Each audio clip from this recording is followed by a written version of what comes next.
আসসালামু আলাইকুম। শাহাদাত হোসেন দীপু এবং অমিত হাসান এই দুইজনের মধ্যে আন্তর্জাতিক ক্রিকেটে টেস্ট খেলার জন্য কে বেশি প্রিপেয়ার্ড? এই প্রশ্ন যদি আপনি আমাকে করেন, আমি বলবো দুজনের মধ্যে কেউই টেস্ট খেলার জন্য প্রিপেয়ার্ড না। সেটা আমাদের দেশের ক্রিকেটের সিস্টেমের সমস্যা, এই ব্যাপারে একটু পরে ব্যাখ্যা করছি। কিন্তু যদি জিজ্ঞেস করেন যে এই দুইজনের মধ্যে কে একটু প্রিভিলেজ পাওয়া উচিত ইন্টারন্যাশনাল ক্রিকেটে টেস্ট ম্যাচ ক্রিকেট খেলার জন্য, তাহলে আমি বলবো অমিত হাসানের প্রিভিলেজটা পাওয়া উচিত রাদার দেন শাহাদাত হোসেন দীপু, কারণ ডোমেস্টিক ক্রিকেটের পারফরমেন্স অনুযায়ী। এখন আপনি আমাকে প্রশ্ন করতে পারেন, তাহলে শাহাদাত দীপু কেন প্রেফারেন্সটা পান?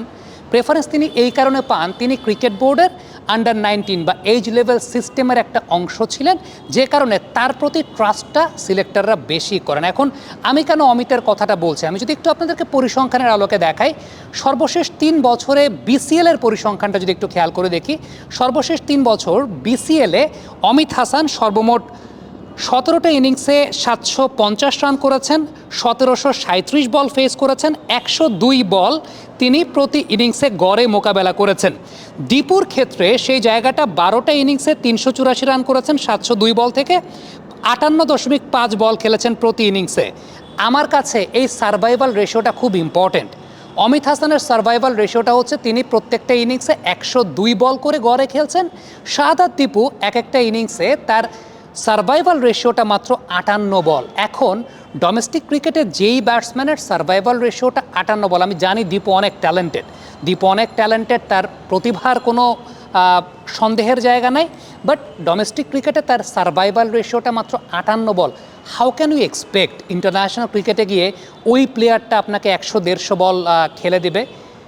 বড় ইনিংসের কথা যদি চিন্তা করেন, অমিতের বড় ইনিংসের সংখ্যাটা বেশি। অমিত বড় ইনিংস খেলেছেন, 150+ ইনিংস খেলেছেন। শাহাদাত দীপু 150+ ইনিংস খেলেন নাই।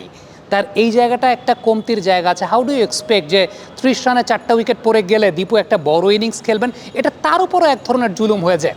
এবারে এনসিএলের রেকর্ডের জায়গাটা যদি আসি, এনসিএলে সর্বশেষ 3 বছর 20টা ইনিংসে 787 রান করেছেন 1750 বল থেকে, সেটা অমিতের কথা বলছি।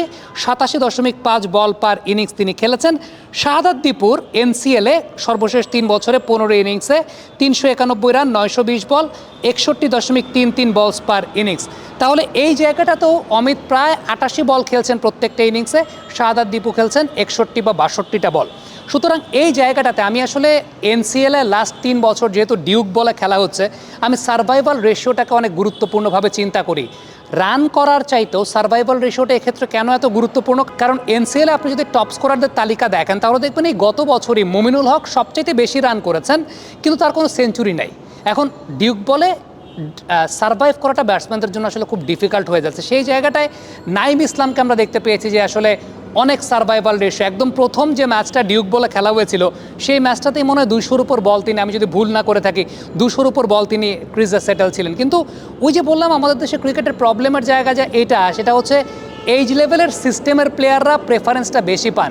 কেন নাইম ইসলাম প্রেফারেন্স পাবেন না? আমরা ধরতে পারি তার বয়স হয়ে গেছে, তিনি এই মুহূর্তে ইন্টারন্যাশনাল ক্রিকেটের জন্য বিবেচনায় থাকবেন না। কিন্তু আমার কোয়েশ্চেনের জায়গাটা হচ্ছে এটাই, কেন নাইম ইসলাম লাস্ট 2টা সিজনে টপ স্কোরারদের মধ্যে থাকার পরও, সার্ভাইভাল রেশিও সবচেয়ে বেশি থাকার পরও কেন তিনি ওই প্রেফারেন্সটা পাবেন না? শামসুর রহমান শুভ 2টা বা 3টা সেঞ্চুরি করেছেন, যেখানে মুমিনুল হকের কোনো সেঞ্চুরি নেই গত বছর। কেন শামসুর রহমান শুভ প্রেফারেন্সে থাকবেন না? আমার কোয়েশ্চেনটা আসলে এই জায়গায়, আমার সিস্টেমের প্রবলেমটা আসলে এই জায়গাটায়। অমিত এবং শাহাদাত দীপুকে নিয়ে আলোচনার জায়গাটা বেশি হচ্ছে। আমি বলবো ডোমেস্টিক ক্রিকেটের সার্ভাইভালের জায়গাটাতে অমিতের স্ট্যাটিস্টিক্যালি বেশি। বড় ইনিংস খেলার জায়গাটায় দীপুর চাইতে কম্প্যারিজনটা অমিতের বেশি। হ্যাঁ, আপনি আমাকে বলতে পারেন যে এ টিমের হয়ে যখন অমিত খেলেছেন, 2টা 50 ছাড়া আর কোনো রান করতে পারেন নাই। এটাই এদেশের ক্রিকেটের প্রবলেমের জায়গা। আমি ওই যে শুরুতে যে সিস্টেমের কথা বলছিলাম, যে কেউই আসলে প্রিপেয়ার্ড না ইন্টারন্যাশনাল ক্রিকেট টেস্ট ক্রিকেট খেলার জন্য, ওই যে এ টিমে গিয়ে আসলে ওই অদক্ষতার জায়গাটা বের হয়ে গেছে। যে এনসিএলে যে সমস্ত বোলারদের বল ফেস করছেন, আর অমিতের ক্ষেত্রে বিষয়টা আরও কেন বলবো, সিলেট ডিভিশনে maximum number of quality bowler Sylhet ডিভিশনে। সো ওই কোয়ালিটি বোলারদেরকে অমিতকে ফেস করতে হয় না। এটা একটা তিনি প্রিভিলেজ কিন্তু পান এনসিএল খেলার সময় বা বিসিএল খেলার সময়। সো এটা যেমন একটা বিষয়, যেটার প্রবলেমটা দেখা যায় এ টিমে যখন তিনি খেলতে গেছেন, 2টা 50 ছাড়া আর রান করতে পারেন নাই। ঠিক তেমনিভাবে শাহাদাত দীপুও এ টিমে যখন খেলতে গেছেন, ওই সিরিজটাতে যদি আমরা চিন্তা করি, ওইখানে কিন্তু শাহাদাত দীপুর গড় বলেন, রান বলেন, অমিতের চাইতেও পোর।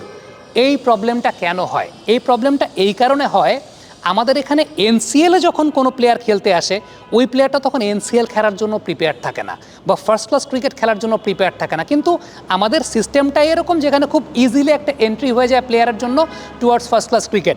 আমার সবসময় একটা জায়গা, এই অমিতের কথা বলেন বা শাহাদাত দীপুর কথা বলেন, ওই ধাপটা পার হওয়ার পর তারা প্রথম যখন এনসিএল খেলতে এসেছে, এইখানেই গলদ। তাদের খেলা উচিত ছিল আন্ডার-23 এনসিএল, যেটা আমি সবসময় বলি যে আমাদের দেশের ক্রিকেটে এনসিএলের আগে এই একটা ধাপ থাকাটা খুব জরুরি, সেটা লঙ্গার ভার্সন ক্রিকেট এবং টি-20 ক্রিকেট। এনসিএলের একটা আন্ডার-23 ভার্সন, সেটা টি-20 এবং টেস্ট দুইটা ফরম্যাটে। তাহলে হবে কি, একটা দুইটা বছর যখন ওই প্লেয়ারটা আন্ডার-23 ভার্সনের এনসিএলটা খেলে আসবে, ও তখন এনসিএলের জন্য প্রিপেয়ার্ড হতে পারবে। ও তখন দীপুর কথা যদি বলি, দীপু এত ট্যালেন্টেড প্লেয়ার, ওর গেম টাইম কম, ও ডিরেক্ট 19-এর পরে সে এনসিএল খেলতে গেছে।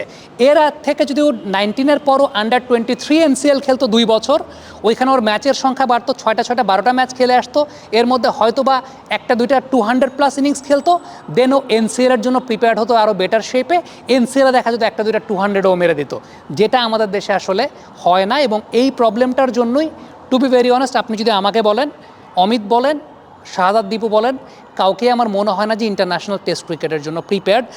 রাদার দ্যান আমার কাছে মনে হয় যে আপনি নাইম ইসলামদের মতো প্লেয়ারদের সঙ্গে ইনজাস্টিসটা করছেন, কারণ ইন্টারন্যাশনাল ক্রিকেট খেলার এক্সপিরিয়েন্স তাদের আছে।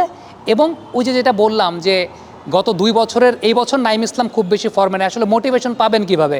2 বছর এরকম ব্যাটিং করার পরও যখন ন্যাশনাল টেস্ট টিমে তার কলাপ হয় নাই, আপনি আপনার সিস্টেমের প্লেয়ারদেরকেই খেলাচ্ছেন, তখন এই প্লেয়ারদের মোটিভেশনের জায়গাটা আসলে থাকবে না। সো আমি বলবো যে উল্টা টেস্ট ম্যাচ ক্রিকেট তো আসলে এই ধরনের এক্সপিরিয়েন্স প্লেয়ারদেরই খেলা উচিত। দীপুর মতো প্লেয়ার, অমিতের মতো প্লেয়ার, তাদের ফার্স্ট ক্লাস ক্রিকেটেই এন্ট্রিটা হওয়া উচিত আরও পরে, যেটা খুব ইজিলি এন্ট্রিটা হয়ে যায় আমাদের দেশের ক্রিকেটের পার্সপেক্টিভে। আলোচনা কেমন লেগেছে কমেন্ট বক্সে আপনাদের মন্তব্য, মতামত জানতে চাই।